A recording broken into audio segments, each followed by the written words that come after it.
This is the Wise Guy Radio Show, a podcast dedicated to educating and inspiring through conversations with today's top talents in the world of glass. We will be dissecting their journeys in hopes to deliver actionable content that you, the artist, can start implementing now, helping you grow not only as a creative spirit, but also a successful artistic entrepreneur. With a little organization, relationship building, and your artistic ability, you can obtain greatness. Climb aboard, whether an artist, retail owner, or enthusiast. We have a ton of fun in store for you. Welcome to the Wise Guy Radio Show.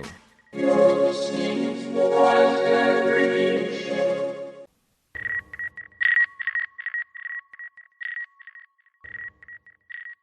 This episode of the Wise Guy Radio Show is brought to you by American Helix.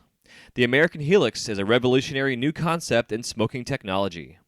Designed and manufactured by American glassblowers, this pipe is light years ahead of its time.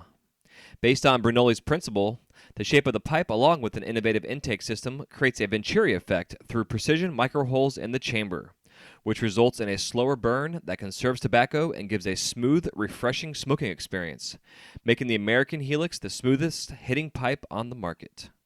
For further info or to locate their products, you can find them online at AmericanHelix.com. That's AmericanHelix.com. This episode of the Wise Guy Radio Show is brought to you by Zen Glass Studios. Located in the heart of St. Petersburg, Florida, Zen Glass has a wide range of offerings to choose from. Their menu includes one-on-one or group classes in their hot shop or flameworking studio, create your own wine glass, and so much more.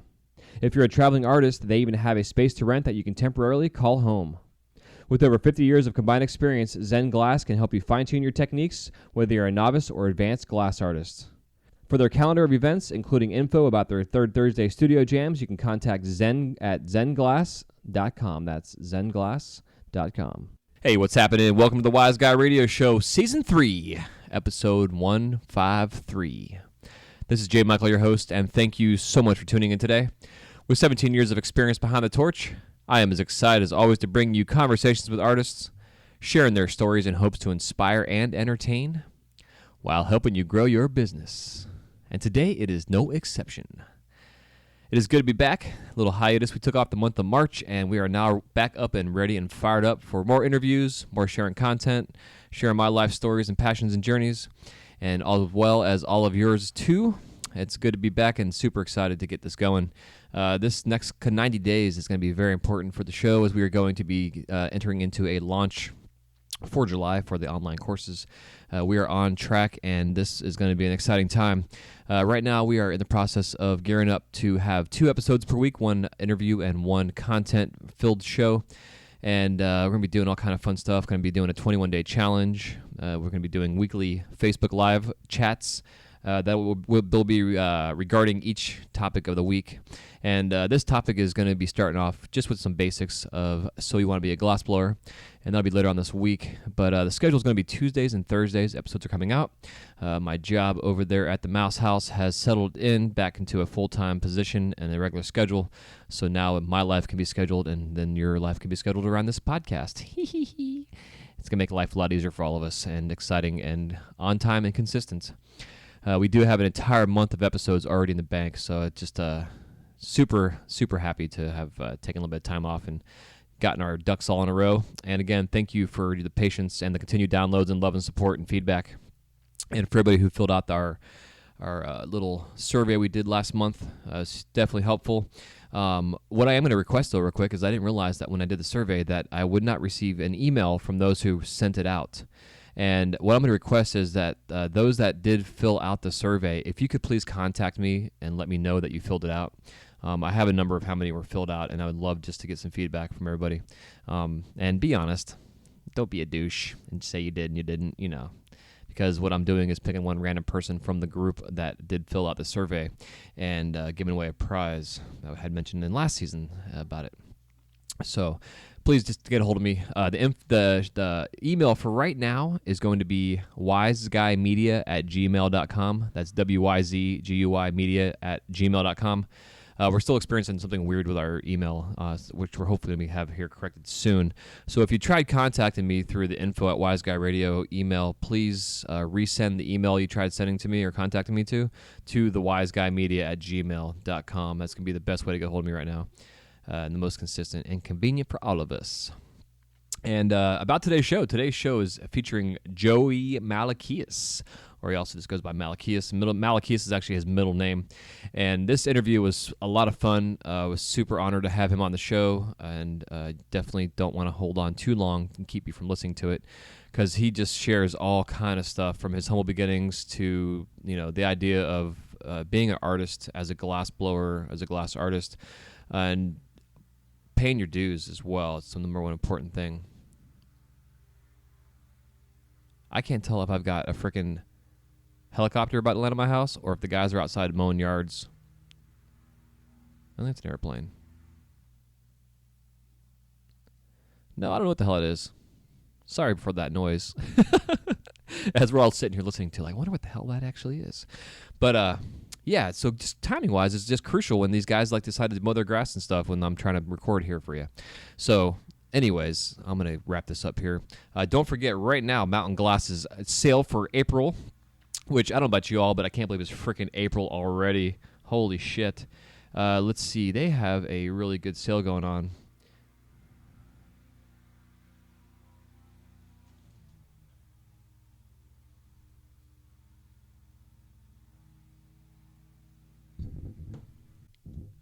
All right, I put you on pause for a second. I had to see what the hell was going on outside. So one of my neighbors has one of those backpack fan jetpack parachute kind of gimmicks, and he's out back with his fan strapped onto his back and had it all fired up.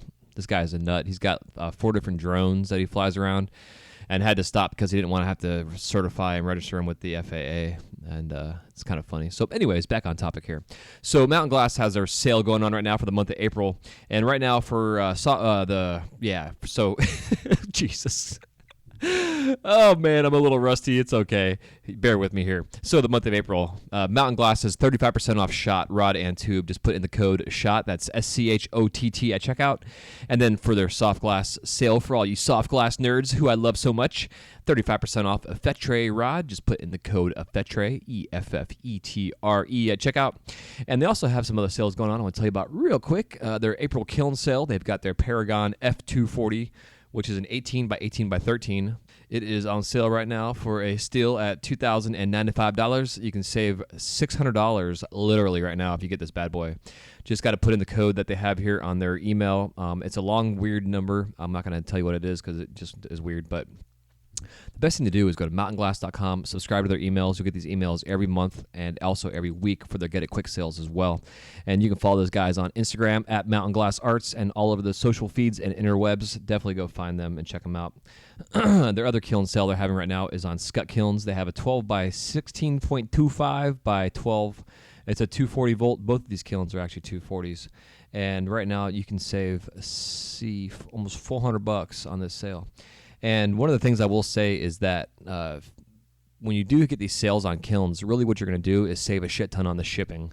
If you can save $400 on a sale price, typically to buy a kiln from anybody, it's about $200 to have it shipped, just as a highball price. I know most of the kilns I've had shipped were anywhere from $125 to $175. So it just depends on how big they are as well. But definitely go to mountainglass.com, look at all their sales. They've got torch sales, kiln sales, all that good stuff. So definitely jump on board and check them out, as they are one of the big boys on here who has helped sponsor the show and keep us going. So until then, I'm going to get the hell out of here, let you listen to the show since I got completely off track and going crazy here. But again, super excited, as you can probably tell by my fast talking and ranting and rambling, that we are now back up and Season 3 has officially begun. And again, thank you everybody for contacting me, reaching out, sending the love, all the downloads while we took a little hiatus. And yeah, things on my end are still crazy, but you know what? I'm getting through it all. And just know that I am not going to be going anywhere. You guys are going to be number one, along next side my job. And of course, my kiddos are there on top watching all this. So until next time, I'm going to stop rambling. You guys have a beautiful day. Happy melting. Safe travels. Stay tuned and enjoy this episode with Malaquias, episode 153 of the Wise Guy Radio Show. wyzguymedia@gmail.com. Hit me up. Let me know what's up. Don't forget to send me that email if you filled out our little survey. All right, I'm out of here. Love you. Bye-bye.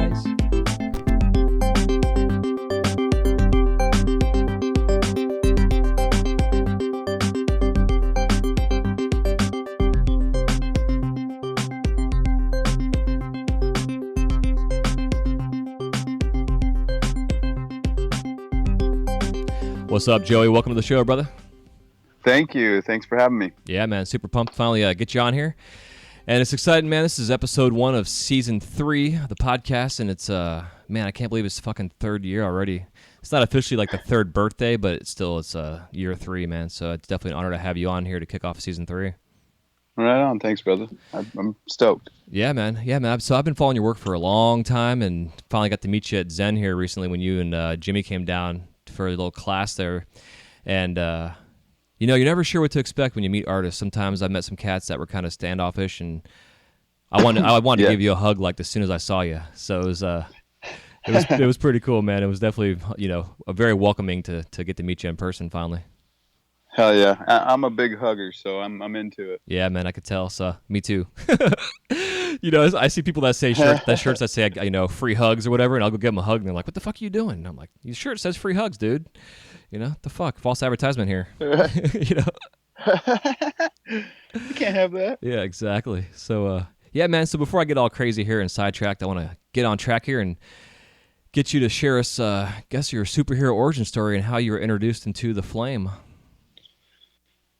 I actually was talked into it. A buddy of mine, he knew I was building these garden bells out of K-tanks. I was cutting the valves or cutting the bottoms off and welding onto them and sculpting the metal. I was doing that, so I was always kind of doing that around him.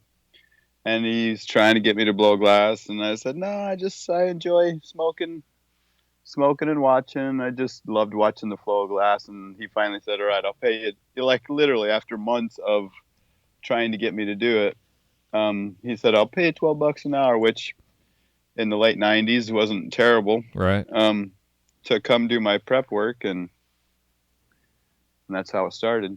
Hell yeah! Who was that got you started? Jason Sowers. Okay. A buddy that's real close, removed from Snodgrass in the '90s. So he brought it into Idaho, southern Idaho. Yeah, nice. Yeah, it must be an odd place to get glass blowing going. Holy shit! It's like I got some friends in Kansas. You know, it's the same way. It's like, man, there's a big scene there, but it's kind of crazy. Yeah, totally. You wouldn't think they're like Idaho. Where the hell is that? Most people don't even know what I'm talking about. So yeah, it's like the one state that you forget about when you start listing off your 50 states. Yep, that's the state. That's so funny. So what kind of stuff did you start doing prep wise? He had me pulling points, opening and closing tubes and pulling points. And actually, I only did that for 2 months, and this was in Utah. And he ended up running into some problems and lost his shop, so I ended up in Idaho, only knowing how to pull points, and I taught myself everything from there. Damn, dude, that's killer. Yeah, it's amazing when you pull points. I know it's excuse me, when I preach about glass blowing the foundation, I swear pulling points is like, if you can do that, the first thing you can learn how to do that. It's even if you're doing it in solid rod, just pulling stringers. I mean, it's the same thing more or less, you know. But it's amazing how many little small techniques and things that are involved in just pulling a point, man. You get to know your glass, your torch, your heat base. There's so much involved in that, and people are like, "Fuck pulling points." I'm like, dude, pull some fucking points. Yep, I completely agree. It teaches you so much more than you could even, and usually don't know until you're 5 years in, still using some of the same techniques you learned from pulling points. So yeah, I completely agree. I preach the same. Yeah, man, it carries over. I mean, even if like doing color wraps or, I mean, just understanding what it means to be on center and the good weighted handle. I mean, everything. And then don't get me wrong, they're not good for every size glass or every project, but just the beginning foundation, man, it's huge. So I can see, right. I can see that. I don't even pull points no more. It's been years since I've used a point in that way. I use handles, but starting off, without a doubt, it's something you need to be doing at that point, I believe. Yeah, I completely agree. So what were some of the first things you were teaching yourself how to make? What's that? What were some of the first things you were teaching yourself how to make?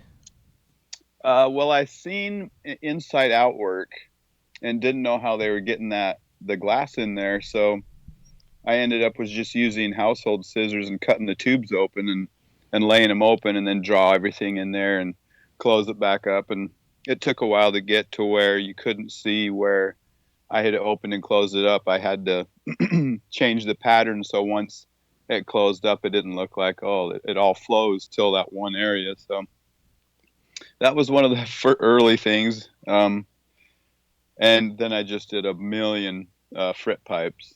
Frit was kind of mostly what I did at the time. Hell yeah, just doing like frit inside outs and stuff. Yep, just inside frit. Not much outside. I do a ton of outside stuff now, but back then it was just dumping them in tubes and into fumed tubes. Mm-hmm. We'd fume all our points before we put frit in them or whatever. So hell yeah, and it's funny talking about the cut back then. Yeah, exactly. Yeah, back in the day. But talking about cutting the glass open like that, man, because I did the same shit. Like I was the same way. I was like, how the fuck are they getting this stuff on the inside? And I didn't think about flaring out a cone shape and the things I know now. So I was cutting and flipping and trying to get rid of that seam and stuff. And it's kind of funny. Like when I would burn my hand because I was overthinking the process, and I was like, man, what the fuck? Why am I keep burning my hand? Like I understood like a vacuum and like sealing things off, but it just didn't make sense to plug my mouthpiece up. And I had a buddy came in from town off fish tour, and he's like, dude, check this out. And he like got this wad of toilet paper out of his pocket and stuck it in his mouth and shoved it in the blowpipe. He's like, check this out, dude. And I was like, oh my god, bro, dude, it changed fucking everything for me. Like it changed my perspective on glass and like teaching and sharing knowledge, because like nobody was talking shit back then. Right. I went about it the same way. I cut a lot the same way. I was burning shit out of my hand, and same deal till someone showed me. I was like, oh my gosh. Yeah. Insane. And that back then you couldn't even go to a guy's house if they were blowing glass. It was closed shop everywhere. You couldn't, but which is completely opposite the way it is now. But I get it. You look over someone's shoulder and you instantly know how to do it if you know the glass well. So it was definitely an interesting way to start out. Yeah, and I totally agreed, and I understood the perspective because of the idea of competition and sharing your getting the trade secrets, because you go back to the tradition of glass blowing in Venice and Murano. It's how you left the island there, they'd kill you just about, and I heard what was I'm sorry, I'm gonna cut you off. I'd say you're not leaving with that technique. No, yeah, exactly. Yeah, like I've heard stories on it's one of those glass folklore things, but like they would like break off a shard of glass, like a spear tip, like in closer to your heart. So supposedly, if you went and worked at a hot shop, the heat would cause it to get closer to your heart, or some crazy shit that would eventually kill you. Weird. Like these things you hear through the ages. Right. But it's like it's just how it is. And then I heard an interview the other day with Lino talking about it, and even still to this day, he's like, people still smear my name because I came to the States and kind of unleashed this knowledge, like between him and Chihuly, dropping all this glass knowledge, over at Pilchuck back in the day. And, still, he says, still to this day, people are like, oh, Lino, bad name, kind of deal. So it's yeah, it's interesting, man. Yeah, you see like the different culture and the trades and the craftsmanships and everything else. It's fascinating. But I think that the knowledge sharing right now is it's incredible. It is. It's of course, all us old schoolers, it's definitely interesting to watch, just because we didn't come up that way, and they can't even fathom it because they know no other way. And so that's interesting watching and how it's all come full circle. I mean, you can be a pendant maker now and you can buy a house just making pendants. I know. Just making dabbers. I mean, it was, as never like that. No. You could sculpt stuff, but just for fun, because stuff really wouldn't sell. Yeah, like it does now. Yeah, it's completely different. I know, like a lot of our generation, we still have that production mindset. It's like it's hard to just sit down and just work on a piece for 4 or 5 days because we never could do that before. We had to work 4 or 5 days and make 100 fucking pieces in a day if we could, just to be able to pay our bills. Yep, that's it always took me 2 days in between to switch my brain over from production to just art glass. It didn't matter, and 2 days to go back and of not blowing glass. Just and it's been probably, I did some cups like 3 years ago. A friend actually the same guy that talked me into blowing glass. I'm working in the shop right now. I built a shop for him in Eugene, and I blow glass here. And he was wanting me to do a production line, and he finally talked me into doing some cups, which it was just murder. I am very uncomfortable with doing a production anything. I did it for years and years, and I just, if I got to do that to survive, I'll go do something else. It's just I am, it's all about using that side of my brain, that creative side. It is actually like a drug. I've used it so much in my life that at this point I've honed it like a muscle. I can, anytime I need to think of something, a collab or whatever it may be, I just a little focus and some intent, and it just flows for me. So I can't, I don't want to shut that off. Yeah, I understand that. So growing up as a kid, did you have like a artistic kind of thing already there for you? I did. My brother did claymation movies, just little farting around claymation movies, just on his own time. So I got into clay pretty early on, watching him, and then went into carving wood and sculpting, and then into welding. And I've always built or made things with my hands. I don't know. It's something, it's just something I've always done. Yeah, man. I'm in the same boat. It's kind of that primitive, going back to our old roots of whatever we were when we were caveman, of just making shit with our hands. Yeah, I don't know. There's something to it. I've got some. I still actually have some wood carvings from when I was 8 and 9, when I was pretty young. So, yes, I don't. It's not the money to me. I mean, obviously, I'm trying to be smarter about things, and I'm taking care of my mother and the people. So I need to make money, and but I cannot think of it in the process. It's bad. That's the very end gate. I don't think of it at all. It's not why I do this at all. So yeah, I'm very grateful to be able to do what I want as far as on the creative side. I'm just luckiest man alive, I swear.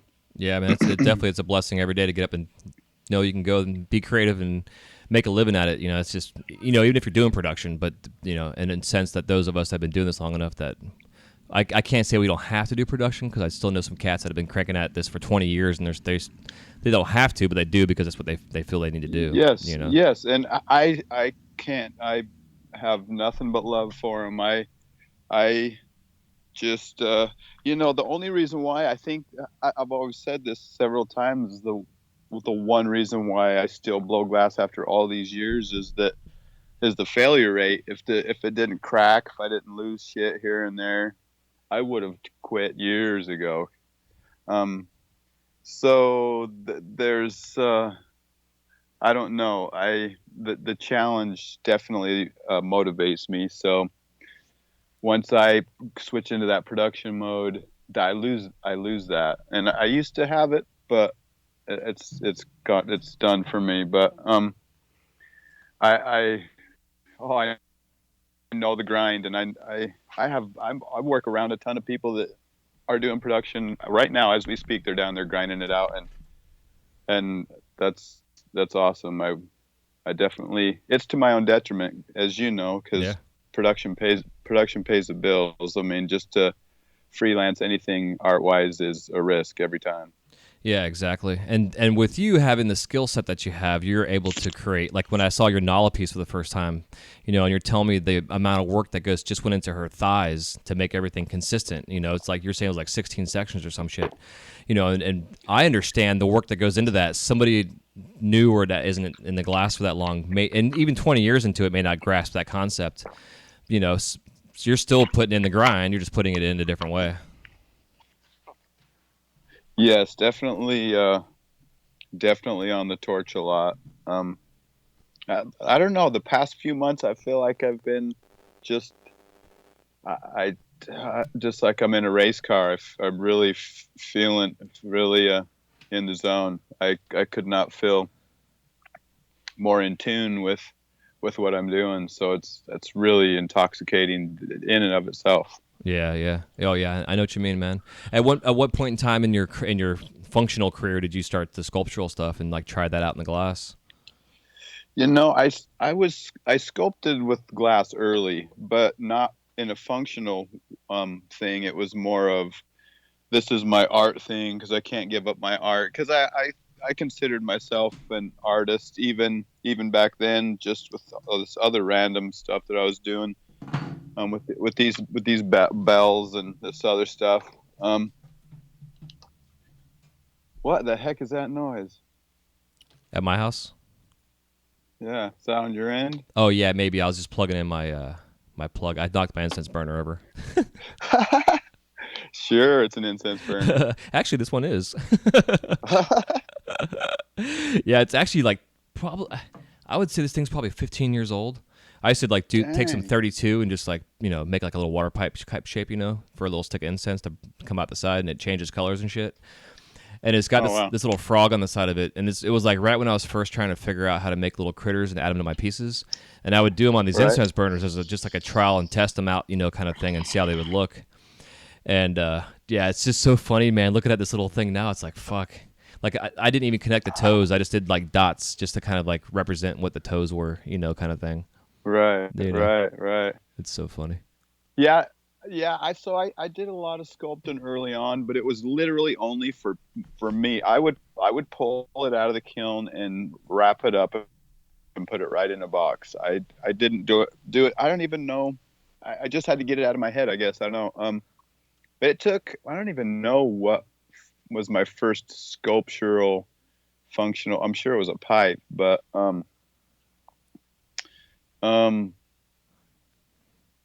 yeah. I always separated it early on in my career for some reason. I felt like I needed to, I don't know. So have you always... Those two just didn't go hand in hand at that point. Right. Yeah, man. And it's interesting too, like seeing where our technology has changed with tools and stuff, and using blow hoses and hand torches and shit nowadays. It makes it so we can make this functional sculptural work now, a lot easier than we used to be able to make it. And I'm sure just like myself and you did the same thing. We got away with a lot of shit back then that we didn't know that we weren't supposed to get away with. We're doing stuff. Yes. So we all definitely. It's like we were never like knocked back. And I think nowadays I probably break more shit and crack more shit that I'm trying to push myself than I did back then. And back then I was pushing it like crazy because I was just learning, Sure. I would agree. I would echo that same thing. I definitely lose enough stuff, I guess. I mean, not necessarily lose beyond repair, but definitely I wrestle with often. Yeah.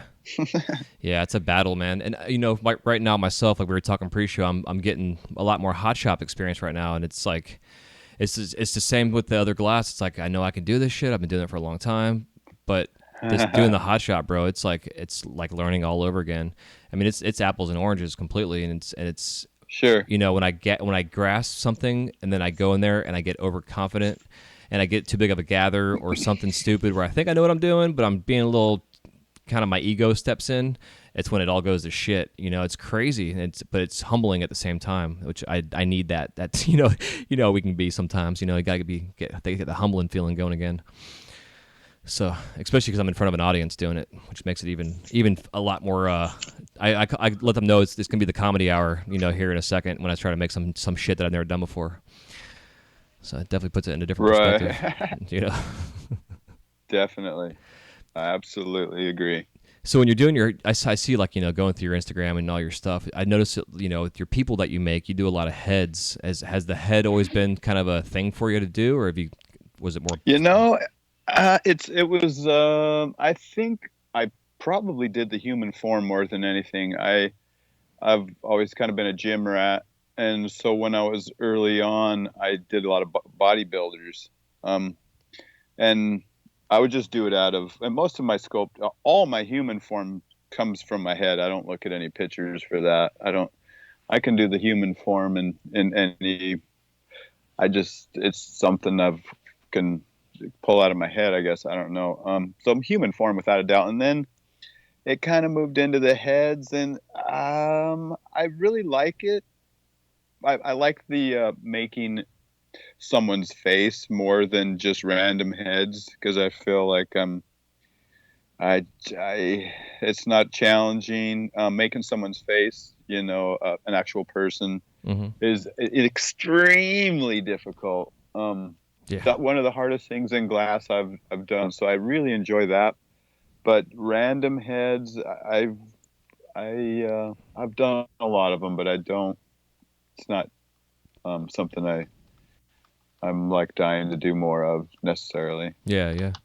Because I could just seen like the evolution of your work over the years. It's definitely you've gotten more into the detail personality, like the Teslas, and then you and Salt did the Hendrix collab recently, and which is fucking mind blowing. Yes. Jesus. Thank you. Actually, I got into I had someone want a Nicolas Cage pipe, and this years ago, and I was like, oh my gosh, hell yeah, I'll do it. And I hung pictures all around my bench. I watched like 3 movies. I was watching the Nick Cage movie when I was making his head, and it went into the kiln, Nicolas Cage. The next morning, I went out to check the kiln, and it was Bill Clinton. Swear to God, it's Bill fucking Clinton. So I DM'd the guy. I was like, bro, I don't even know what to say, man. This thing, it went in Nick Cage and came out Bill Clinton, and he dies laughing, and he's like, oh, send me Bill. And every once in a while he'll send me a picture. He carries it in his pocket, uses it every day. It's a daily driver, and here I am sitting at the park with Bill and shit. It's so funny. Dude, that's killer. And that was it. After that, I was hooked. I did one of his best friend. Next, he ordered one. Of course, his friend had a kind of a round face and a real specific kind of cut beard, and I nailed him, and I was off then. I was hooked at that point. But yeah, it's pretty crazy. Yeah, it's fun, man. I dig that same thing. I've had some people contact me for that. Like I had this rap artist. He's a Jewish white kid up in Buckhead, Atlanta, Georgia, and his album cover was done by a local artist up there, Frank something. I can't think of his guy's last name. He's an illustrator, awesome stuff, but it had like this specific style to it. It was like it was easier to translate because it was in this cartoony kind of look to it. But it was so much fun, bro, to get to like you're saying, when you can nail it like that. It's just fucking. It just feels so good and so gratifying. And then, like, I got a buddy of mine out in West Coast. I did a couple Mac Dre pieces for him. And the second Mac Dre I did, I sent him a picture of it. He's like, man, I don't know, Mac Dre or is that Will Smith? I can't tell. Because the first Mac Dre was like Mac Dre on point, and the second one I was trying not to copy the first one, but it's like, I should have. Just put him in a different outfit.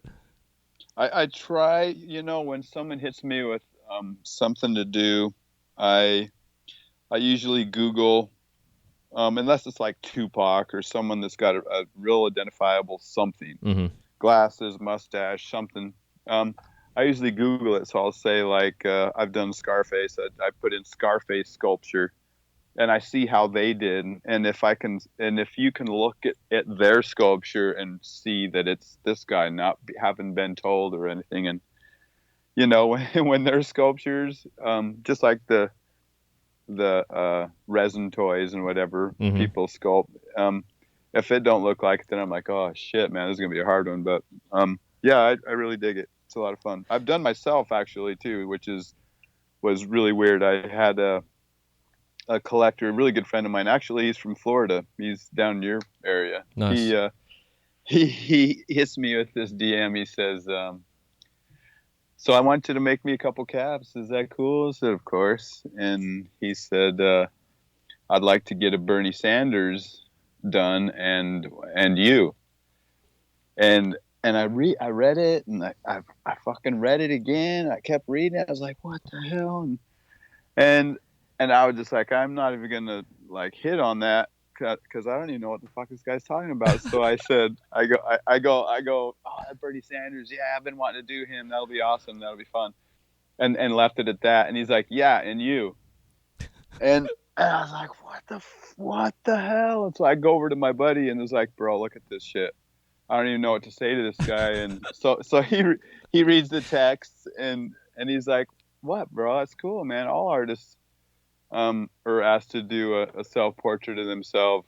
And I was like, oh fuck. I was hooked then. I was like, okay, all right, I seen it. I seen it different. At first I was like, what in the hell is this guy? What's this guy's angle, man? I don't get it. That's so funny. So unfortunately, I had to look at a picture of me while I sculpted myself, which I didn't. I was uncomfortable with. People were walking around my bench looking. You're admiring yourself. It was horrible. But it was crazy. About 3/4 of the way in, I could see myself in this fucking carb cap. It was the weirdest. And I ended up thanking him like I just could not thank him enough for him giving me the opportunity to do that. Something at first I thought was really, really weird, but ended up being one of the. It filled my heart. It was really cool. Yeah, that's a huge compliment. That'd be a really fun theme for a show, like a group show for a bunch of artists to get together and do a bunch of self-portraits like that. Yes, abstract or otherwise, don't matter. Just self-portrait. Yeah, that's a great idea. Yeah, that's a great idea. This isn't live, so I'm gonna have to write this down. Start hitting up some hit some galleries up and be like, hey, we should do a show like this, and start contacting everybody. 'Cause that's kind of like go on, sorry. I was going to say that's a fabulous idea. Yeah, because like part of this whole next year is I really want to start getting the podcast as like a presents type of thing, like doing shows and stuff. And I think it'd be kind of fun to make that like a first show, to have like all the guys and gals I've had on this podcast get together and do a collaborative or a show, with their self-portraits or some shit. Right. Yeah, that would be awesome. I'd be into it. Yeah, hell yeah. Good shit. So I guess like I wanted to ask you about your traveling, because I know you definitely get out and about and travel around. Are you mostly in Oregon, or are you wanting to be more of a nomad? Because I know like when Jimmy came down here and you came down here to meet up with him, and I wasn't sure how long you were staying or what your deal was. Is that part of your gig, is to get out and travel around, or do you kind of try to stay home based? Well, I am definitely not a nomad per se. I just kind of. I figured it was something in my tool chest that I didn't have, is none of these other artists knew me, and I didn't know any of them. I'd been blowing glass for a long time, and nobody knows me. I'm still relatively new on the scene, and I've been blowing glass forever, and I just knew it was time for me to get out there. And I'm a real awkward. I like getting into my little thing and just focusing on that, and so I don't waver out beyond that. So I wanted to make myself go out of my comfort zone, and it's been awesome. I've met some freaking awesome people. I can't even believe that how many fucking badass people there are in the glass community and the glass game. These artists are just golden. So it's been awesome. Not necessarily my jam, but just trying to get myself out there. Yeah, man, that's awesome. And it's it's that whole idea of if something's uncomfortable, it means you probably should be doing it. So I'm glad. Yes, exactly. Glad you got out and did that. because then I wouldn't have met you in person. So thank you. Yes, I want to come back down too because I loved it down there. Hell yeah. Absolutely loved it. Yeah, and that piece that you and Jimmy did, bro, that collab for that class was fucking tits. Oh my goodness. Yeah, that was fun. Oh my gosh, that was after no sleep. We went out and went to a rave. First night class went great. Biggest piece either one of us had spun around, and so we thought, what the hell? Let's just go up and stay out all night, and we're all into the second day with an hour of sleep. But it turned out being awesome. If I had to do it over again, I would have gotten less sleep. I don't know. It just, the struggle. I don't know. I loved it. It was awesome. Yeah, I mean, I couldn't believe seeing you guys. When I first saw you pull, I went there just like for a little shift for my own stuff, and this beast comes out of the kiln. I'm like, oh my god, this is incredible. Yeah, that was big. I actually had to do like Jimmy's last couple moves because he couldn't do it. Little Jimmy. Yeah. It was fun though. I had a lot of fun. Hell yeah! Was that your first time teaching a class? Yes. I used to do demos like 02, 03 at a place in Boise for schools and it didn't bother me then, but I've been shaky a little bit coming back into it, but it's already getting better for me, more comfortable with that. But so yeah, it's been awesome. Hell yeah, that's good shit. So outside of the glass world and being fit and doing your gym rat stuff, do you have any like secrets about yourself, like talent wise, that nobody knows about? I can't say that one sticks out more than the other. I've done a ton of climbing, pretty crazy climbing. I've done some class 5 rapids, river raft, and I've done stuff my whole life, so I don't even know. Right. I've always kind of been good at whatever I did, and I was always a try hard. I came out of my mom a straight try hard, so I've always take everything I do very seriously, although I might not look like it. I'm definitely focused, trying to be focused on what I'm doing. So yeah. Well, personality wise, like myself, I think you're the kind of person that if something is easy, or like you're saying, if it's the same thing over and over, it gets boring. So what the fuck, why waste your time anymore? Move on to the next adventure.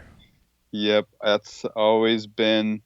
I've always I don't know, I could call myself a daredevil necessarily, but I've pushed it just because the everyday thing was just not enough, I guess. So yeah, there's something to that. Yeah, some kind of personality. Yeah. Flaw or trait or whatever. Yeah. All the above. Yeah. It depends on perspective. But it's cool though, man, because I know a lot of artists, including myself and you. It's like the glass, because the glass is always a fucking challenge. It just keeps us going. If I can make it every single time, again, I probably wouldn't be doing it anymore, like you said. Yeah, I think it would have lost a lot of us. I think that goes a lot more than just myself, for sure. There's something to that. Definitely the easy. I mean, nobody wants it if it's that easy, right? Like Tupac says. Yeah. Yeah, there's something to that. Yeah, it definitely seems like it's across the culture in this industry, because with different types of art, I mean, like painting and different things, you have your, I guess, a little more freedom to fuck up, because you can just like repaint your canvas if you need to, or whatever, or erase something. With the glass, it's like sometimes there's just no turning back. You get to that point with no return. You got your moves kind of planned out, and if you get the wrong move at the wrong time, then you're fucked, and you can't go backwards, and you got to start all over again. So it's like, this weird determination.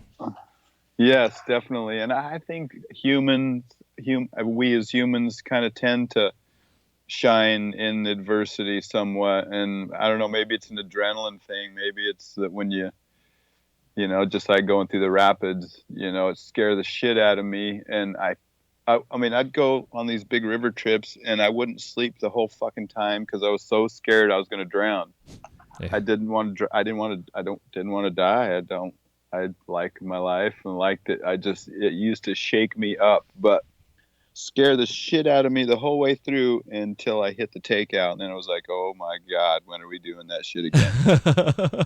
So same deal. I don't know. I think we as humans, for the most part, like that shit. Especially if you mess with it enough to realize that you like it. Yeah, I think it goes along with like performing too, like being on stage, and you hear like some of the most famous actors and actresses, they throw up before they go on stage because of the anxiety Right. and shit. But then they get on stage and it's like, fuck. Their money. Yeah, totally. It's neat. Yeah, yeah, I dig that. I like that. I like when humans kind of come out of the ashes, so to speak, or whatever, and do some bitching stuff. I don't know. I dig that. I'm always a underdog guy, fan of the underdog, and shit. I dig it. Yeah, man. Yeah, I heard someone say one day about that. Like, if she stopped feeling that way, like stopped having those butterflies before going on stage, it'd be the time where she'd probably would stop going on stage because it became Right. too easy or too natural or whatever. I mean, don't get me wrong. The glass, I'm sure for yourself too, is it feels more natural than anything nowadays. But man, there's times where I'm fucking freaking out and right in the middle of a piece, like I'm, especially if I'm on stage and I got people watching me, but I got to have this kind of like, a little bit of a persona, like nothing's bothering me. But inside, man, I'm freaking the fuck Right. out. Yes, yes. That at the DFO last year, everyone that come up to me afterwards were like, "Oh my gosh, you look so comfortable." I'm like, "Get the fuck out of here! I was freaking. You could not see that? Are you serious?" They're like, "No, you look totally cool." I was like, "Oh my." So yeah, it's amazing what you can think on the inside and apparently not show on the outside. Yeah. Holy shit. It reminds me, man, last year when I was doing my thing on Main Street over at Magic Kingdom, and I went downstairs to get a bunch of prep or just get a bunch of rods. I had too much. It was stupid. I had them all like tucked in this little corner right next to my bench, and our floors are tile in there, so shit's slippery as fuck. And it's like 9 o'clock at night. It's like raining outside, so our store's packed. And there's a Starbucks right next to us, and I have a rag usually down to like keep the rods from slipping. And I was working on a wing or for a dragon or something like that, something weird. And I don't know what I did, but I just made the slightest vibration, and it was probably a stack of like 30 rods, and they all started to slip. And I stopped. I stopped right in the middle of what I was doing. Grabbed the rods. Like half of them hit the floor and made a whole shit ton of noise. I ended up the putty in my hand like slid down, and the wing hit my inside of the crease of between my thumb and my pointer finger. Burnt the shit out of you. Oh yeah, dude. And I got all these fucking people watching me, and I'm like completely focused on what I'm doing. I put the wing in the kiln real quick and grabbed the rods and set them back up. And I hear this little kid over in the Starbucks. I shit you not. I hear him whispering to his mom.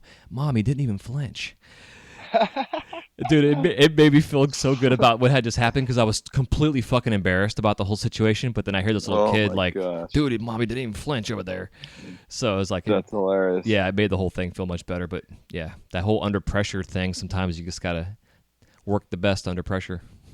Yes. Yeah. I always like that yes. I dig that. I'm sure there's something about that gets us coming back. Yeah, that whole never let them see us sweat from whatever that deodorant commercial was from back in the day. Yeah. Yes. That's so funny. So speaking of the DFO, have you done trade shows and stuff since the last couple of years at all? I haven't done any really.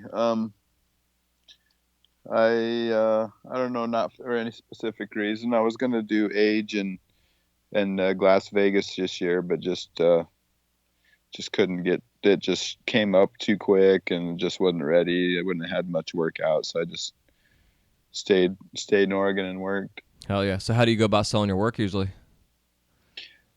I just posted on Instagram. That's literally all I do. I'm a caveman. I actually loathe that part of this thing. Mhm. It's just so, I'm so spent in the process that by the time the piece comes out, it's really hard. I mean, obviously the ones that taking pictures, if I'm taking my own pictures, I try and go the extra, I mean, whatever long it takes to get the right shot or whatever. I'm sure we all do that. Mhm. But that's it. I do pretty good with that, but I'm not knocking out 10 pieces a day where I've got to think of places to sell all this work, so. Right. So I guess I'm not cranking out a lot of pieces, so it somehow works out. so before the YouTubes and the social media, then but back then, before the internet really was what it was, back when we had phones attached to our walls still, how were you selling your glass? That was just traveling. Yeah. Yep. Just the grind between Utah and Idaho. Of course, there was head shops in Idaho back then. And I'd have a circuit. I'd work for a month and go into Salt Lake, and I had a couple accounts there, and so all head shops. That was the first 12 years was all head shops, in and out of head shops, pipes, bubblers, and mostly production. No, just trying to do the numbers. I got to make 40 a day or 40. Oh my gosh. Yeah. I melted my brain doing that shit. Yeah, man. Because I like to ask, just because I know a lot of the younger artists out there listening to this that follow your work and see where you are now. I like to paint the picture of your journey, going from because you obviously didn't jump on the torch right away and start making Jimi Hendrix and selling one piece a week to make a living. You obviously had to go through that grind. Yes, I did. I made more pipes than probably a lot of these kids will probably ever have to make. Mm-hmm. Because that's how we did it back then. You're making anywhere from 35 to 50 a day for 10 years. I don't. Yeah. It's a lot of damn pipes, but it's different now. You don't need to do that. It's just so different that you can't even compare the two. That's just the way it was. But yeah, it's almost hard for them to even fathom that long of working on something like that. I mean, you see these kids have been working 4 years that are cranking out some bitchin' shit, and yeah. So it's a vast difference. Yeah, man, and there's a couple people that I know that have been in this industry for I'd say 5 years that are doing production, but like the production levels they're doing. I mean, they're making a shit ton of stuff, but they're also making a shit ton of high quality stuff, which I love to see. They're not just cranking out a bunch of garbage. They've like figured out their stuff, and they understand that this is our bread and butter. And then I'm sure in 5 years from now, when they hit that 10-year mark, they won't have to do that anymore because they've got that solid foundation of the technique under their belt, and they can just make what the fuck they want to make. Yes, I've definitely. They have so much to see now. Everyone, you can find out literally how to do anything. It's just on you at that point. So yeah, it's interesting what's come of it for sure the past few years. Yeah, it has. How long have you been on Instagram for? 3 years. Yeah, that's what I was thinking about. Not long. I was kind of late into the game, and I never did. I had buddies back in the day that kept trying to get me on the glasspipes.org back in the day. Mm-hmm. But I couldn't. I wasn't making anything to show anybody. I wasn't my jam. I wasn't like I would make something and parade around the shop showing everybody. I could give a rat's ass what anyone. It was just kind of just to get what I call now the voices out of my head. If I'm motivated to do something, I've got this older balding art teacher in my brain that he tells me I'm kind of guided by him. He keeps telling me to do shit until he figures it's done. So I just kind of been guided by him, sort of. I kind of see it that way. I feel like it's some kind of an inner something. Yeah, man. Well, it makes it completely makes sense because I know, like, I hear like a lot about people that are professional writers, and that's how they are. Like, they have to write because they have to fucking write. They have these stories and journeys in their head that they can't not keep there. They have to get it on paper, and they'll spend 3 fucking months in a room writing just to get that shit out of their head. Yes, I'm starting a month-long piece in May, a piece that I've been wanting to do for a couple of years that just for whatever reason ended up being the loudest voice And so now I got to do it, and I got to bust my ass between now and then to make sure I can afford to uh, just work on this piece. I'm super excited about it. It's literally all I can think of right now. Hell It's yeah. consuming my thoughts, so I need to get it out of there. So when you say it's a month piece, I mean you mean literally it's going to take about a month to create this thing? It'll take about a month. I'm doing Leonardo's version of the Last Supper. Oh, okay.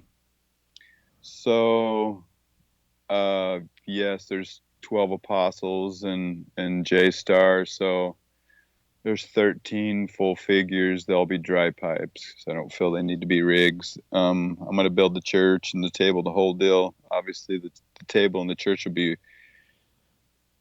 as much as I'd like to make the whole piece out of glass, there's no way. So I'll make the church and whatnot out of wood. So there'll be, some time there. I'm hoping I can get it done in a month, but it's just in my head, and just ended up kind of being the loudest voice one day, and that was it. I had to kind of schedule it in to kind of shut it up. Yeah, man, that's amazing. So when you're going to do a project like that, I mean, obviously you got you have an idea of a time frame. So how do you go about planning that out? Do you have to like figure out each individual character and the color scheme and blah blah blah in terms of the blueprint for it? Yes, exactly. I have my brother right now working on the scale for me. I told him how big I wanted the figures, and he's like the super brainiac, so he's gonna figure out scale of the table and the church and everything I need to have as far. So he'll essentially make me a blueprint, and then I've been researching it for a couple months. There's a lot of stories being told with their hands and their feet and stuff, and it's so cool. I'm super excited about it. But so the scaling goes first, then I can know. I mean, everything has to be like the picture, at least in my head, it has to be right. So I mean, down to every roll on the table. So Incredible. I'm super excited. I need to get going on the color palette, and kind of get a rough figure what I need to do, how much mixing I'm going to have to do, what colors, suggested colors I could use for the mixes. So I'll set that up. Will probably be the next move. Yeah. Yes, and then breaking apart the picture as far as what the church it's going to be to make the church, what wood needed and whatnot. So yeah, it'll be fun. Man, it sounds incredible. So kind of as a selfish reason for asking, because I'm a sculptor myself and I love doing figures and stuff. When you're creating a person per se, like I like to build things anatomically. So like, I think about muscle structure and bone structure and, build from that out as like a, like I'll make like a wire, even if it's in glass, but like a, wireframe piece first. And then I add things to it from there. So when you're doing clothing and stuff, like for instance, say a woman wearing a skirt, kind of deal, would you actually wrap glass around the waist to make it like a hollow skirt, or would you make it like a cone shape with some legs sticking out of it? Yeah, I've done it both ways. I actually was going to do Marilyn Monroe standing over the fan last year for the DFO, and I had problem with all this flesh tone I was trying to mix, and just kept running into problems. But I've done them both ways. It depends on the dress. I mean, it's weird. It depends on the piece, I guess. If you can get away with just putting legs coming out of it. Like for her, I was going to try and do just legs coming out, but not as a jug. I was going to sculpt the dress and put in her butt, and her legs would have been solid, and the jug would have been from her waist up. Okay. So that's how I would have done that one. But each piece would be different. I would every piece is different as on setup, So if you can get away with, as long as it doesn't hurt. For me, I have to do whatever it takes to get the point across and not lose that effect. If it's regardless, if I can't do something, if it don't look right, then no one's going to see it, and I won't. It has to be right, or that's just it. Yeah, that's what I was asking, because I'm in the same boat. Because, like, for instance, I was just working on this little Tinkerbell the other day, and I was trying to think of having her sitting, but I couldn't have it so, like, because being what I where I'm working at, I can't have things be quote unquote too sexy per se, and there's limitations that I have. I would just do I made for Marilyn's dress. I made this little crimping tool out of some angle iron, some really small angle iron I got from Home Depot, and welded it on the tip of some tin snips so that it would create a 90-degree kind of a fold, just like Marilyn's dress. Mm-hmm. So if you wanted to make a sitting Tinkerbell, if you didn't want to have to see her legs, I would just make a foot, cone it out, and crimp her dress around. I can't remember what her dress looks like, but yeah, they're like little pointy. Yeah, because that's pretty much look cute. Yeah, it's like pretty much what I did. I had her sitting down, and I did the dress first, and then I was trying to think, like, because her back's exposed because of her wings sticking out, but then, like, it's almost like a moo-moo dress in the front, like it kind of goes across top of her boobs. And so I made the dress first, and then I flattened out the bottom and then spun it out a little bit so it kind of flared just a smidge, and then I used my shears to cut it, and then had the little round petals basically, and then I took them and pulled them down to a point, so they had that little point to them like she does, and then I had to pick them up so that they weren't touching anything, But then I was thinking about, like, okay, how much of her leg is actually exposed coming out from under her dress, because you can't have, like, her ass and her thigh just coming out the bottom of her dress, just proportionate wise, because her butt cheek's actually inside the skirt, you know what I mean? So I'm when I'm building these things, I'm trying to think of, like, okay, if she was naked and then had this thing on her body, how would it look, kind of deal. Right. And that's kind of how I try to go about when I approach certain pieces. Like, I had someone that wanted me to make him a ballerina one day, so I just basically made like a cone shaped pink tutu, dress, and then had like half of the very bottom of the thigh go into the knee, and then that came out of the dress, instead of having a full thigh exposed. So just the different approaches about doing the sculpture, because it's such a different contrast when you're looking at making a functional rig that's just like a recycler or something simple, compared to when you're making something that's everybody knows. I mean, the human form is the human form. We all know how it works, and the gait we have when we walk, like the whole 9 yards. It's just we just know. Yep. So, yeah, you can't fuck that up. No, not at all, especially proportions wise, especially if you're making a custom for somebody who has a character or a person they want you to make, like you're saying. It's like they're going to know if it's off or not, more so than you're going to know. Yes, and that's the one thing I did. I've done a few cartoon characters, not many, just a couple. And although I found it easier than a person, because of, okay, the black goes to this line, to this, and it's white, Mm-hmm. It's very, as long as you get the colors right and you just placement is it. But that therein lies the problem too, in a sense, because if everyone's seen, Bugs Bunny or any of these cartoon characters a million times, and if one little thing is wrong, you can see it a mile away. So yeah, on one way it's easier, and in another way it's you can't get away with as much as like on a Tupac head. If you get the skin close and get the rag on his head, you could almost pass any. You could, it'll work. Mm-hmm. On a cartoon character, it's not like that. Yeah. But the colors got to be right as well. If you mess the colors up, then it mess the whole thing up as well. I don't know. Yeah, exactly. So I guess on that same note, when you're building a piece out, for instance, like to compare, like say when I'm making an octopus compared to like say when Jimmy's making his krakens, I know a lot of guys will make all their tentacles ahead of time and then they attach them. Where myself, I build mine organically, where I actually heat the glass up and attach it to the body, and then I pull it out and then shape it in more of a natural form on the piece. Right. And I do the same thing with my characters. I'll actually like build the body parts onto the piece as I'm making it, almost like the Leo Da Vinci's, Atom guy that he does, whatever it's called, it's with his arm sticking out. And then I'll go back and then actually pose the piece like a doll. Sometimes you can't always get away with it, but I find like the way I work on my style, actually I'll take it like a toy and pose the thing after I'm done making it. So how do you go with that approach when you're going for like anatomical poses?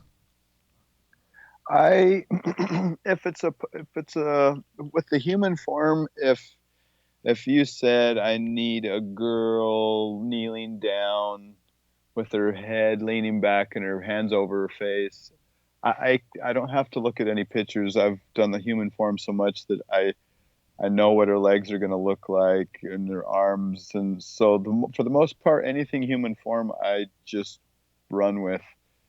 But if I'm doing something like an elephant or something, I definitely I have an iPad now. New school, but I have that sitting by my bench so I can get some of the nuances right that need to be hit. Right. Nice. Yeah, it's a definitely different approach, and that's what I think is so cool about glass. You know, the different approaches. It's like skateboarding; everybody's got their little style and a way to approach the Yes. trick. You know. Yeah, I dig that. I like that part of it. Do you use a hand torch a lot for detail work? I do. I definitely use the hell out of it with faces. A lot of times I see people doing faces, and all they had to, if I could just have a mini torch and in 5 minutes, I could make that face a whole bunch better. So yes, there's fine details that mini torch does that is immeasurable. For sure. Yeah, man. And when I got mine, I was like, man, why didn't I get this thing like 10 years ago? Because they've been around forever. Yeah. You know what I mean? Like I know. It's like, what the fuck? Yeah, I didn't have shit. I think I've only had one for maybe 3 years or something. But yeah, that's where I'm at too. Yeah, I've had my blow hose 4 years. and a hand torch for about 3.5 years now. It's like, damn, I wish I had this shit 20 years ago. Yeah. Jesus, my bubblers would look way better back then. Could have fixed a lot more stuff. Yeah, too. yeah, dude. You know, that being said, I think that's probably for me the biggest game changer for the hand torch was to be able to get up inside of a can and hit that inside wall if you got like a little stress crack or some shit that you wouldn't be able to necessarily get from the outside. You know, it's just you can definitely completely fix things with that mini torch that you couldn't otherwise, for sure. Yeah, it's incredible. It's good shit. So in terms of your other artwork, like have you gotten into any kind of like bigger things, like any kind of like house pieces, like chandeliers, you know, anything like that ever, or is it mostly on your... I have. I've got two pretty big chandeliers in Boise. I don't even think, actually I have more than that. I have like 3 or 4 chandeliers, I think, in Boise. I've done quite a few over the years, so I'd really have to think about it. I would actually just put one together last year for this general contractor out of Idaho that I've done a few for. Actually built the frame out at Marcel's. He had a welder he let me jump on, and Nice. I built the frame, and so that was just last year. So yeah, they'll come through every once in a while. It's kind of nice to get back on the welder. I've always loved fabricating, so whenever I get a chance to burn my hands on metal, I'm always into that. Yeah, it's something I've never done. I've always wanted to get into. The only time I've ever done it, I tend to either shock myself or stick the metal to the metal, and I can't get it off. So it wasn't fun. Yes, it is a lot of fun. Hell yeah, we have a local guy here that does like regular, like actual blacksmithing and has a foundry. Oh yeah, that's cool. I dig that shit. Yeah, I've been wanting to go take his class. He does like a Wednesday workshop. Oh, you should. You should. That shit's so cool. I've studied a lot of it. A good friend of mine I grew up with had a machine shop. His dad had a machine shop, and so I got to see some pretty cool stuff over there. Yeah, I really dig that shit. Hell yeah. Wish I could do it more. Yeah. With all that time we have, right? Yeah, so much extra time. So much extra time. Yeah, totally. So in the art space, do you have any like influences, like heroes and stuff? Not necessarily in the glass scene, but just in general that you found has influenced your work over the years? Yeah, I can't say that's necessarily influenced my glass work, because I never was around anybody else. I didn't see anybody else's work for years. I didn't have, the internet, of course. That was came late for us, and no magazines. I wasn't around any other glass blowers, so I kind of had my own jam going by the time I even had the influence of any other glass blowers. So I'm obviously a fan of a ton of people. I mean, pretty much everyone out there. It's all love to me. So I dig everybody's stuff. I'm about it all. I'm a sponge at this point. I love it. Yeah, yeah.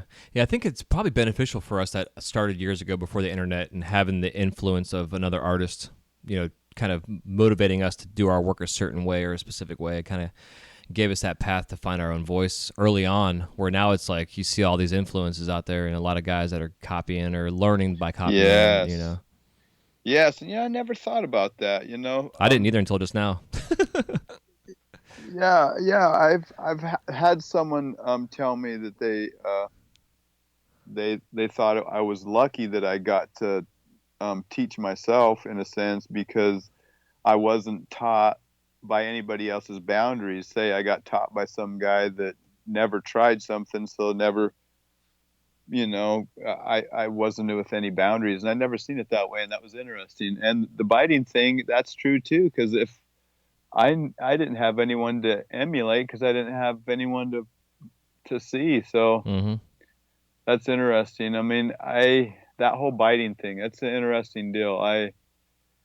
You know, it, and I've heard a lot of glass blowers kind of jaded about these few guys making all this money and I can make the same shit he does, and you know, um, yeah, there's no question that a lot of the glass out there by these top guys are makeable. That's not the thing. They've grown their name and their brand, and what the fuck? Let them do their thing. I don't Yeah. understand. There's a lot of that that's kind of people are irritated at seeing that, and it just should just motivate you. If that's bothers you, then just quit watching it. I don't know what else to say, but I don't. Yeah, I I agree. mean, to me, the biting thing. I mean, it was just like when I started blowing glass. They were doing the tornado. Was where you just poured frit in a tube and spun it up, Mm-hmm. and the hollow, with the rings or whatever. Mm-hmm. And they were asking me, why aren't you doing the tornado? And it's like, because all you guys are fucking doing them. I don't want to, I don't want to do the same shit. Yeah. So I would never want to do the same thing another guy's doing anyway. So a lot of there's that. Plus, I don't feel like you could ever get in the top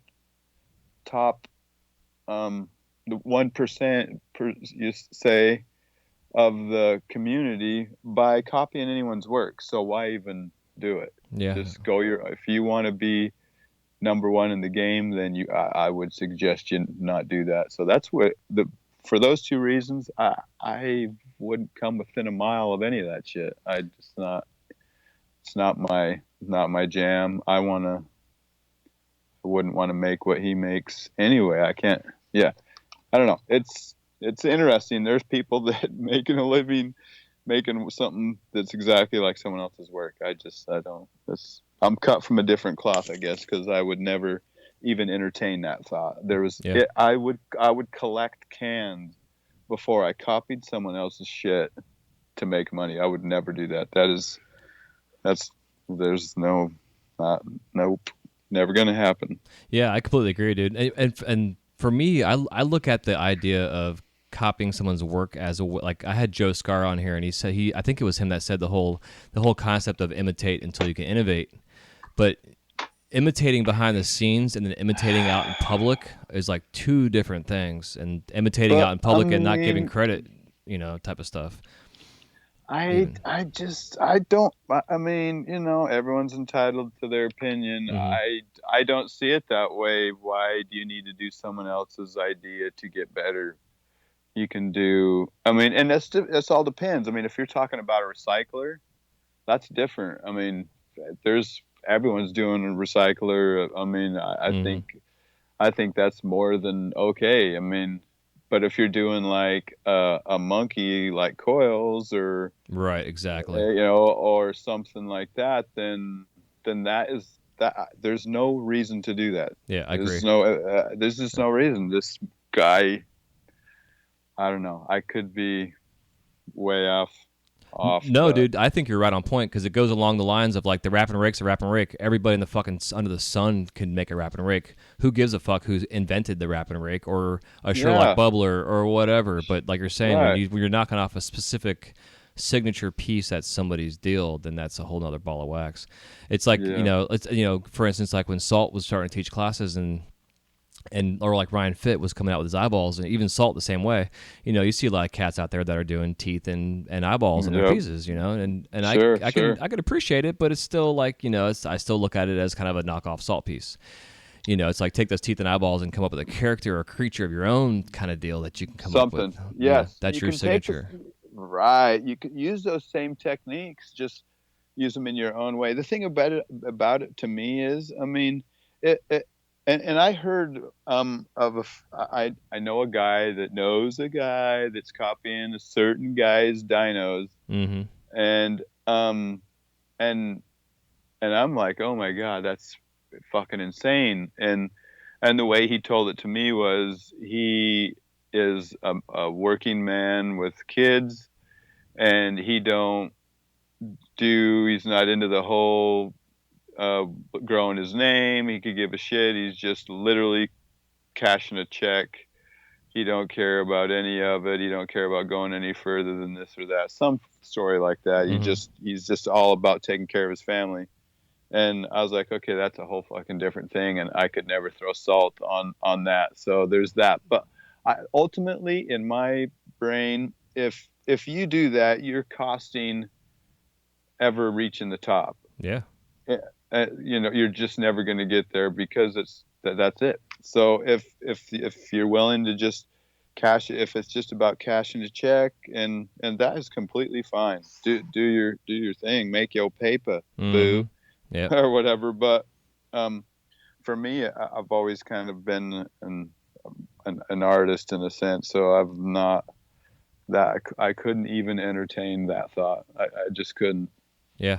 Well, like for instance, for myself, I over the years being self-taught myself, I've gone around and studied artist work and would go home and try it, but I wouldn't put it out there to anybody. Like for instance, when Salt came out with the Rip Curl for his Rip Curl perks, I thought it was the newest, coolest, innovative concept and function. Yes. You know what I mean? So I'm like, I gotta take one of my little wise guy owls I make, and I gotta fucking see if I can try that in that piece. And so I did. Nobody's seen it. It worked like a fucking champ. God, no, it's so rad. And there's so many pieces that if you could, I mean, yeah. Hopefully, eventually, it gets to where everyone can use it. I've seen some other guys using it, but I'm not comfortable with that yet. Yeah, I'm not either. But it's so fucking rad. Yeah, it's smart and simple. When you understand how to do it. And like I've seen some of the guys that he makes, like some of his backpack dude, the collector, his fuckboy piece that he did, and the dude's got a backpack on, and the perk is like flush with the back of his body, and it's like you put a little banger on there. And it's so rad. Yeah, and on Jimmy, on Hendrix, it's got the same perk, and it's hidden under his guitar strap. So the angle of the guitar strap is the angle that So his fill over his gill perk he calls it or whatever. Yeah. So his fill was in black, and that's what he fashioned the guitar strap. So fucking money. Yeah, it's smart. He just absolutely destroyed it. But yeah, it's one of the coolest things. I can't wait till it's a going thing, because just sculpturally, I would want to hide it. I don't want no one to see it. I don't, where he exposes it, and which is cool. It's fucking super rad. I would just like to use that technique just to be able to put such a innovative, badass way to put function. You don't have that thing hanging down. The shit is never gonna break. Yeah. I mean, it's money. Yeah, exactly. And I've heard through the grapevine that he's like use it. Like he wants people to use it. I know. I'm sure he'd tell me that right now. I mean, he's so fucking awesome. I had a really, really good time down there, and we were like soul brothers. I fucking think the world of him. Yeah, man. He's one of the cats in our industry that has like has a name that is never gonna fucking change, and it's his stuff. Like there's a couple of guys in our industry that's like you can see their work a million times in different shops and just be able to pick it out. Even if somebody's trying to knock it off, you can tell that the knockoff is not his work. You know, his fucking work is out. You know, and he's inspired my work, bro. For him and Jag both, they've been like my two big influences. Him and Bear Claw back in the day were like the three guys in the industry at the time that were really pushing. Where I was like, man, these guys are pushing boundaries I never even thought you could do in glass. And like I was saying before, like we were getting away with all kind of shit, back in the day, trying to, our color palette wasn't as crazy as it is now. I mean, fuck, everything was like amber purple and butterscotch powders and whatever else. But like, right. And then seeing where these guys are now, and it's like they still have this name, they still have this new thing. I mean, like when the whole CAD thing came out, when Salt did that whole CAD series, it inspired the hell out of me to want to go on stage and tried the old CAD stuff to see if I can manipulate it the way he's doing the new shit, And I did the whole, I had to do the whole. You got to get some of that new stuff. Yeah, I want to. I just saw it was available. I got to grab some. I heard that shit's fucking butter. It is. Don't fuck around. It's really good. Yeah. It's like I did a full outside red piece and a full outside yellow piece, like big pieces. Like nothing. It's yeah, no bubbling issues, none of that old stuff. No, the orange was the hardest out of the three for me to work. For some reason, I don't know why. The yellow was the easiest, but without a doubt, get it. Hell yeah, that's good to know. So speaking of, go on. Go ahead. I was gonna say, speaking of, what kind of torch are you running normally? 50 mil Herbie. Okay. I knew that. I just had to ask because nobody else does necessarily. So. Yes. I love that old girl. Oh, I just love her to death. How long have you had it for? Oh, 9 years? Shit, I don't even know. 10 years maybe. Yeah. We've been together for a minute for sure. Yeah, man. I've had mine for my Carlisle now for 17 years, I think it's been. Dang. And she's got a couple cog ports, but runs like a fucking champ, man. I'm sure you could drive nails with that thing too. Yeah. It's a tough torch. Yeah, and my style of working is hot and heavy and big, and I've always found like we got some Herberts in an old studio I worked in. God, it was probably 10 years ago, and they were out of Czech. They were written, like all the instructions were in Czech. Like we had no idea what the fuck it was even saying, how to hook these things up, So yeah. I hooked everything up. I'm like, all right, we're cool, man. And I went to go open up what I thought was the oxygen, which actually was the propane valve. And the biggest fucking ball of fire came out of this thing, dude. Like the sound it made, it was just like we all ran out of the shop. I thought it was gonna blow us up. It was some crazy shit. We called up Abe Fleischman at the time. He had a big studio going, and we're like, hey, Abe, you want these torches, dude? Because we're gonna kill ourselves trying to fucking turn these things on. He's like, yeah, man, send them my way. But looking back at it now, it's like, man, I wish we could have held on to at least one of those things. Just because I'm always amazed by that centered flame, how small you can get it, where you can't even see the fucking thing. Yep. And see it's crazy, torch. Right? Yeah, it seemed like JWC and some of these characters. Yeah, that's how you say his little initials, I think, isn't it? I don't know. I'm tired. But, seeing these cats that do this little tiny line work in the Filicellos and stuff, and it's like they use those Herbies with that little teeny tiny fucking flame. Yes. Insane. These guys are doing some insane work. Yeah. Tell me about it. Yeah, when you hear about like 40 hours on a Filicello. Yeah. And then it's like one little flaw and they just dump in their water bucket and start over. It's like, man, I don't have that kind of time, much less can afford that right now. But that's insane. Imagine it, but it's amazing that the glass has allowed these guys to find that fucking groove and to live that dream, Yes, it's definitely providing a nice living for them, but it's not without they didn't just show up and fart around and do that. That came with a lot of a lot of hard work, as you know, what it takes to do that. So yeah, Yeah. it's well earned. I think the only person in our entire industry I still say, dude, that did that was Scott Deppie. I think he just like dropped out of a UFO and was like, "Okay, guys, I'm ready." you know. Yes, It's yeah. like, I watched him sculpt early on in Boise. He come from Boise, and when that was the first time I got around glass blowers, was early 2000s in Boise, and was able to watch him sculpt. And yeah, he's on another level. Always been on another level. Yeah. I don't think he'll ever stop being on another level. He just got that talent. Just thankfully found its way to the glass so that he could make it happen, because it's probably always been with him. yeah, exactly. Yeah, man. That's something you learn. Yeah, exactly. And I think that's what another beautiful thing with the glass. It's like the glass is the one medium where I know some cats that can't draw a fucking stick figure to save their life, but you give them some glass and they have a skill set and they can get whatever's in their head out and translate it into glass and make this incredible artwork. Yes.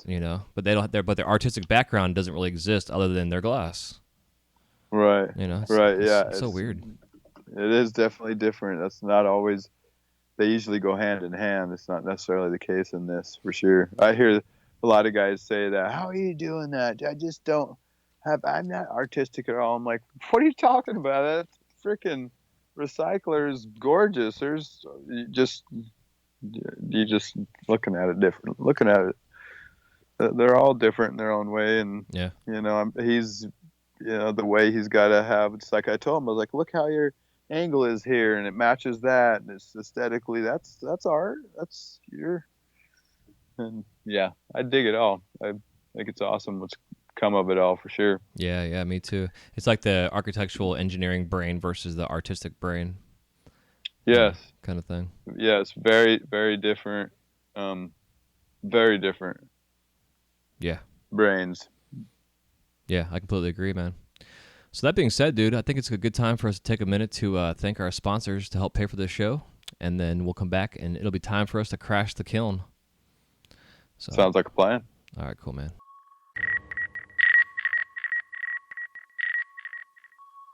This segment of the Wise Guy Radio Show is brought to you by Zen Dude Fitness.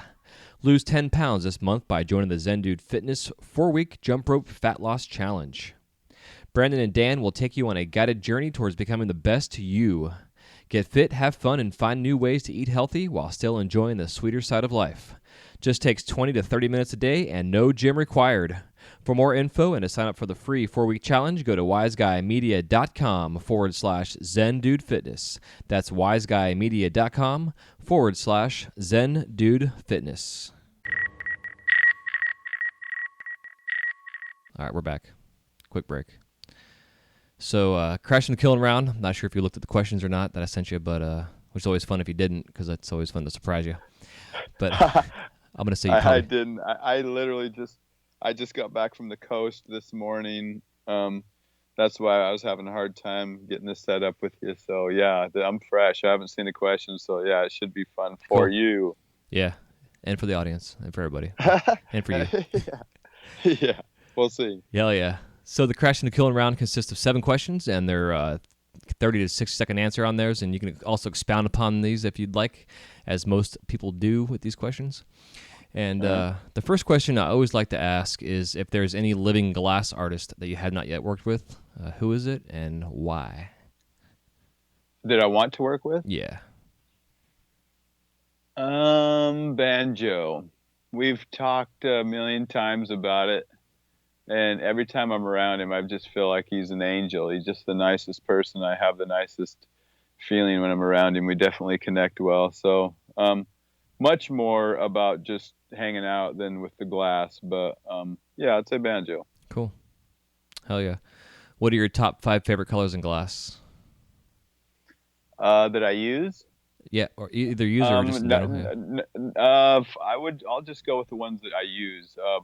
I would say first and foremost, Boro Bars White. Okay. I mix a ton of my glass, and I mix it in everything. Anytime I can mix a ton of Boro Bars into a color, I'm just mixing instability, and it just works well for me. So Boro bars, Salt turned me on to blackjack. I really liking that right now for a black. Yeah, it's fun. I like cadmiums because that's the basis of my skin tone. That's the rest I just mix. I usually stay within the kind of the opaques and the I don't do a whole bunch of translucent stuff. So yeah, that's like my top 10, although there's only like 4 there. Awesome. What's your worst injury in the studio? I was working on a gremlin in Andy Ray's studio, and I brought my hand in front of the flame, a pretty heavy flame, and I watched my skin bubble up off of my hand and do this little jiggle wiggle bubbling curdling thing, and then settle back down onto my hand, and it was most definitely the worst injury. Yeah, bad one. Yeah, it sucks. How long were you out of work for, or did you take time off? I worked another 3 hours that night. I finished the thing. My Don't we always? My hand was destroyed. I couldn't feel anything. It was the only time that the residual heat didn't bother me. Of course, the healing process was horrible, and Yeah. I think I left to age. I went to age like 3 days later to grind with Rhone glass for age. So yeah, I had a lot of work to do, but of course after that I had to completely cover it, and it was rough, but yeah, man. how it goes. Yeah, the healing process, I agree, is the worst. You know, Very much so. Once your nerves start coming back, you gotta like keep your hand above your heart, and it's fuck, man. It's the worst. Yeah, Crazy. that's terrible. Yeah, it is. So when you're in the studio, do you listen to music, or watch TV or movies, or do you do both? Both. Mostly music. I like dance music. Anything that makes me want to dance makes me motivated to work. So I'm always listening to something, probably what a 16-year-old girl would listen to. I do. If I listen to any hip hop, it's Tupac and the older '90s stuff. But mostly kind of groovy, dancey stuff. Nice. Yeah. Hell yeah. You have any glass blowing themed tattoos? I do have. Last year at Melt, everybody was getting Melt tattoos, and I have a little flame that says Melt on it, but I'll end up getting it covered up because I'm gonna do that arm next. So I do for a little bit. Yeah. Nice. What are you gonna get done next? You know? I lost my only sister to cancer, and I want to do start with a little tribute piece, some flowers. She was liked roses, so something kind of just that I know about, but start out with something like that. I don't know, something like that. Yeah, I'm sweet. not sure. Yeah. Huh. I want to be covered in them eventually, I'm sure. Yeah, dude, I hear you. Same here. Little by little. Yes. Do you find that you get a lot of bartering with trading for work, or do you pay for your know, I just found that this artist that did my right arm and my neck trades for glass. So yeah, that's why it's like, okay, well, I can definitely give you glass. So yeah, I've been getting a lot of ink lately. Hell yeah. Yeah, man, that's what like my first kind of start run on my sleeves was that same thing. I had a guy own a tattoo shop. He threw a little smoke shop in there because I was a pipe maker. Oh shit! You know, so I got a lot of free. It's a rough combo. Yeah. Yeah, so I used to go blow glass at the tattoo conventions that were locally in town and stuff. Man, talking about some fucking crazy shit, but. Oh, right on. Hell yeah, it's a good mix. I dig it. Yeah. The one thing I've always found though too, and I think it's a lot different than what it used to be with the tattoo community too. Like we used to be kind of thrown in there with the tattoo artists, like, oh, you guys are a bunch of biker, degenerate, fucking druggy, blah blah blah blah blah. Yeah. It's amazing how much times have changed. Yes, they have. Yeah, glass blowers are pulling up in Teslas and I know, right? BMWs. Who would have ever fucking thought that shit, bro? I think I would still be riding my bike or something. Fuck. Yeah, it's definitely changed. Yeah, it's neat. So let's see, I got yeah. So I used to ask a stranded island question, which I've now changed. So basically, the question just now is, what are your 5 favorite tools that you use on a regular basis? 5 favorite tools, definitely a butter knife. Mm-hmm. And then I have another knife that I think it's a tang blade. I'm not sure, but it's kind of a triangle tip. That would be my second. I would say I have a couple little dental tools that I couldn't live without, and a paddle. Hell yeah. I use those 5 the most. Use the shit out of them. Have you tried the? Oh, go on. Sorry. I was just gonna say, as a matter of fact, after this interview, I'm gonna go use them again. I got a little elephant I'm working on, so I can't wait to go finish it. Hell yeah. Do you have you tried the spoon yet? Using a spoon? No. Yeah, get a spoon, dude. If you can get a spoon that's got a roundish handle, even if it's like an oval shaped handle. Yeah. Yeah, my tool set that I use besides my torch really is just like my butter knife, a spoon, and gravity. And, Interesting. And a tweezer and the occasional masher if I'm making like flower petals or some shit. But yeah, I found the spoon really gives it a chance to get like a nice curvature. You can get the convex or concave shapes out of it, especially if you're doing like a top of a underneath the mouth or some shit, or you can dig glass and move things around with it. It's definitely it's become my go-to piece, even over my butter knife, even more so nowadays. Right. Interesting. I'll have to check that out. Yeah. I've always been kind of a man of few tools. I went a long time with a paddle and the pointy knife, and yeah, I think I had one other small tool for 10 years. Mm-hmm. And I only have a couple more now. So yeah, I'm a man of few tools, but they're definitely the ones I cannot live without. Hell yeah. Do you still have the same bowl push that you used years ago? No, but I do have the same paddles. I actually have a reamer and 2 paddles that are 18 years old. Awesome. That I still use. Yeah. Yeah, it's always fun to think about. I mean, it's kind of, I don't know if it's fun or not, but to think back to all the shit that they've touched over the years, that you've made. It's amazing. Yeah. Insane. Yeah, I can't even believe they're still alive, for sure. Yeah, it's like my bowl push. I've had the same bowl push for 18 years now. And crazy. It was like back when the graphite was like the nice hard stuff that you can really polish out and make it nice and shiny like a marble, Yes. I mean, that motherfucker's probably pushed 100,000 plus. I would probably say a good close to 250,000 pipes over the years and bubblers and stuff. That's awesome. That's some energy in that thing. Yeah, tell me about it. And one of my traditions I do now for new students and apprentices and stuff is I'll make them a bull push, and that's like they're flying from the nest. It's like, okay, now you're ready to fly home. Here's your bull push for you. I dig that. Yeah, it's fun. And then if they bring somebody on, I've had one guy since that carried that tradition on to his student, which was pretty cool to see.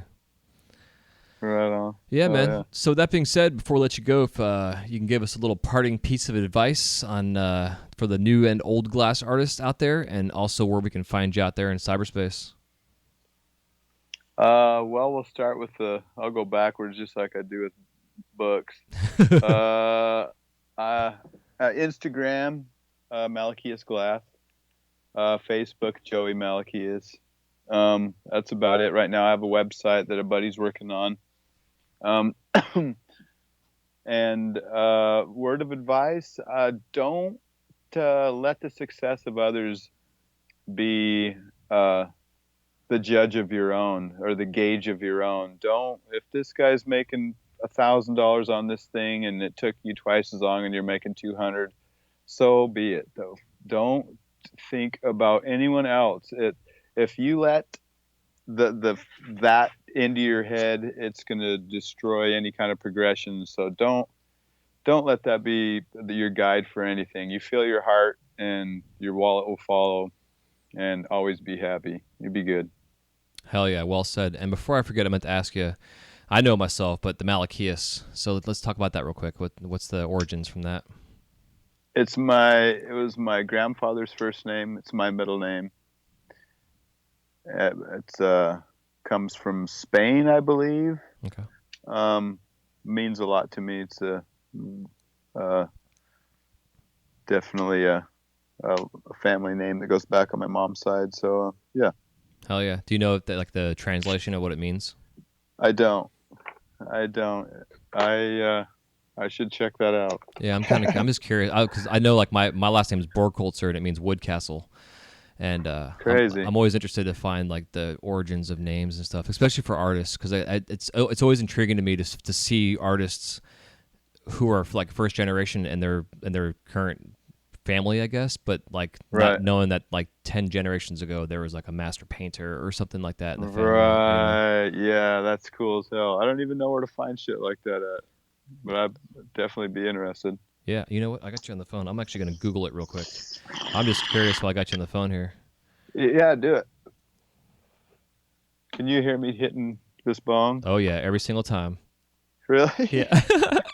It's all good. I wondered. Yeah, it's all good. Yeah, 'cause I was smoking on one of my shows when I had Blitzkrieg on. He's like, dude, are you doing bong rips? I was like, yeah, can you hear me? Yeah, he's like, yeah, man, I'm doing one. Hold on 1 second.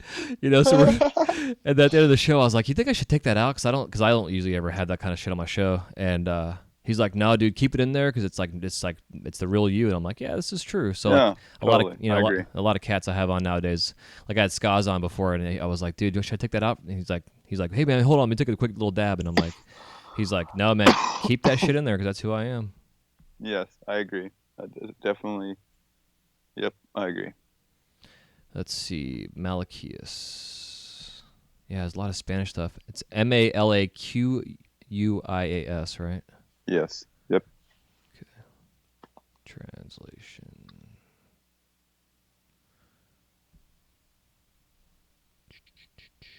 Let's see. Malachi is one of them. It's a religious thing.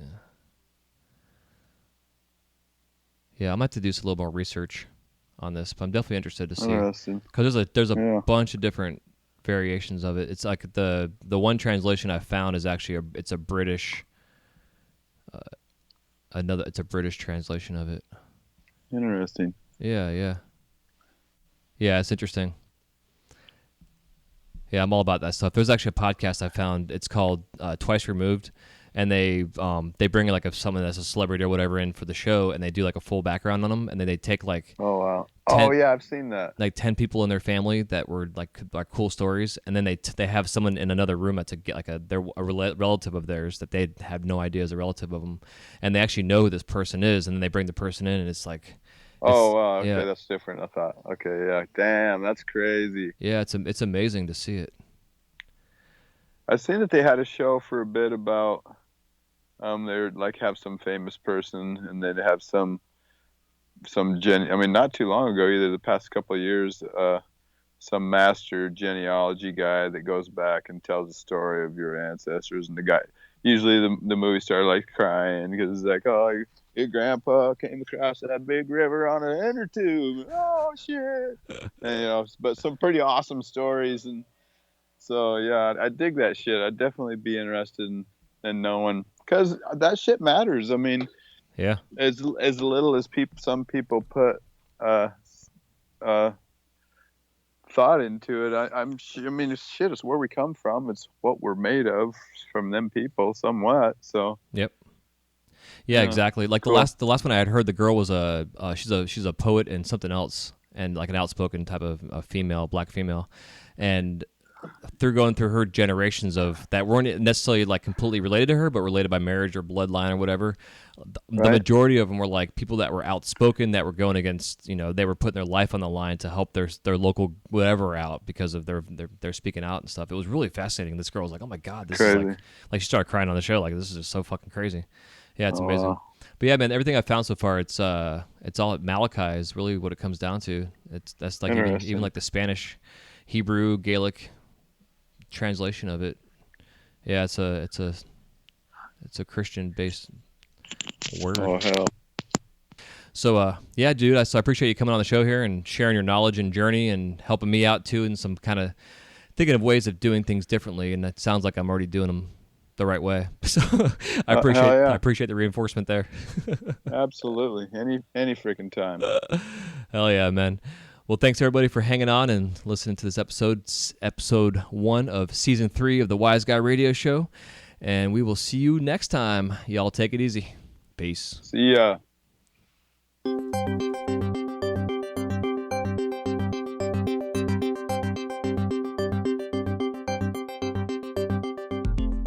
This episode of the Wise Guy Radio Show is brought to you by The Flow magazine. Since its inception, the focus of The Flow has been to provide a bond among members of the lampworking community.